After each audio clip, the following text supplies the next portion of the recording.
I was born an agent for change. I'm radical in many ways, in that I do understand and prove it every day that each and every person has the ability to be a saint. We are not individual entities separate from nature, but we are part of nature. Everything we do is a learning and an experience that grows us as well. Awareness contains compassion, love, a non-discriminate understanding of we are one. You suffer, I heal, you heal. Food for one should be food for all. Peace is never outside of us. It's first, peace must start within.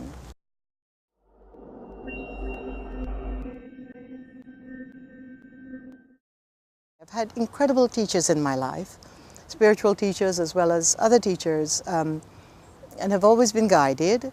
But my greatest guru, so to speak, was ovarian cancer, because it taught me to come back to a place of purpose, a place of my own purpose. And I think, like most young people, I was racing after the American dream. Not most young people, but most Americans, young Americans. I was there studying, and then at a very early and young age became a very well-known fashion designer as well. Hit with cancer, the kind that I was told I had 6 months to live after, many surgeries, many invasive therapies, and I went away and decided I wanted to die with dignity and not with drugs in my body. I didn't embrace death, but I wasn't afraid of it either. And I think that what that did was gave me a better space in which to make my exit, which I thought I was going to do at that time. And then came back from a sojourn. I had taken a secluded time in Vermont in a cabin during winter. It was a ski area, I love snow. And came back 5 months later alive. And what was the process? Did I eat brown rice? Did I live on kale? Did I juice? Did I do veganism? Did I do, no. What I did was I wept my grief, whatever I thought was my ancestral grief, out of me, and asked to meet my maker in a way that had a sense of myself in it. But cancer brought me back to the footsteps of the ancestors. And so I've been walking a journey of service and learning how to become the best servant I can to the work of the divine. I work with a lot of people who are in the crisis of healing, whether through cancer or AIDS or many difficult life-threatening diseases, over 28 years now.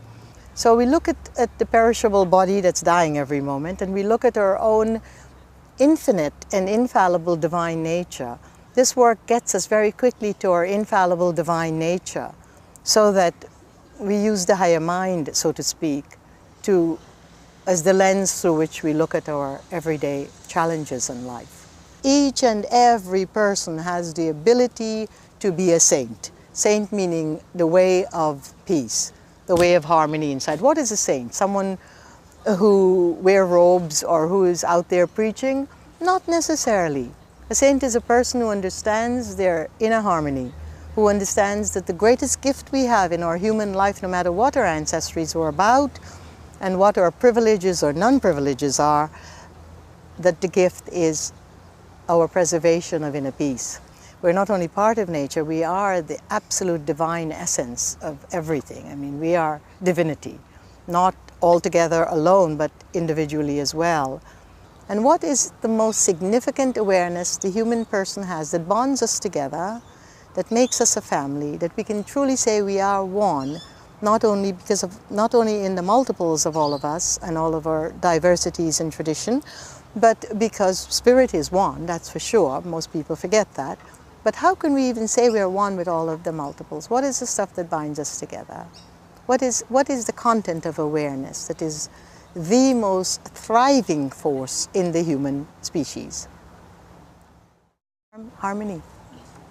It's harmony, it's peace, it's ahimsa. Someone is always going to respond to the degree of their awareness. We cannot fault people for doing things, we cannot blame them for being violent. We can only say the heart is not awakened to their awareness, and as soon as something happens that shifts that, that will be a changed person. And so as we gather awareness, as we gather the millions and millions who are now becoming more aware, it helps the one, it helps us all. So we know that many look at 2012 as a time of rebirth, a time of regeneration. Of course we call it the time of where the world comes to an end, but it's not an end in and of itself. We're really referring to the transformation of time.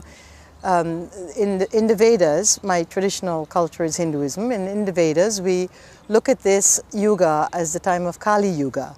And what that means is we have started yet another phase of regeneration where time is spiraling faster, and we can all see that, and even those of us who don't think about it know that we have shorter time in order to do things. But we see this as a time of heightened awareness.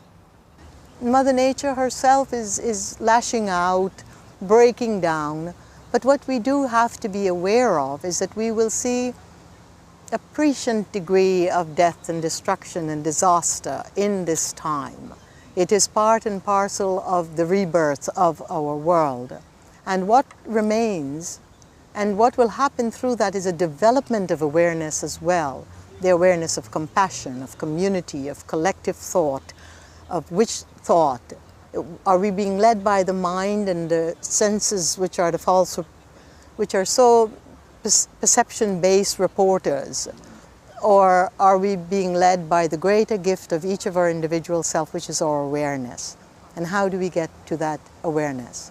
How do we let the mind be what the mind is and what the mind does? How do we not become victims and hostages of conditionings, habituations and conditionings that have come down the family turnpike generation after generation after generation, not to mention the other births. And even if you don't believe in rebirth, don't worry about it. We have many more lives to figure it out. See as the biggest challenges we currently face? Well, ignorance.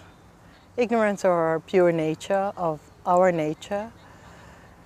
The challenge are manifold because of the way that we have used our minds, because of the ways that we've been trained to use our minds in all cultures across all countries.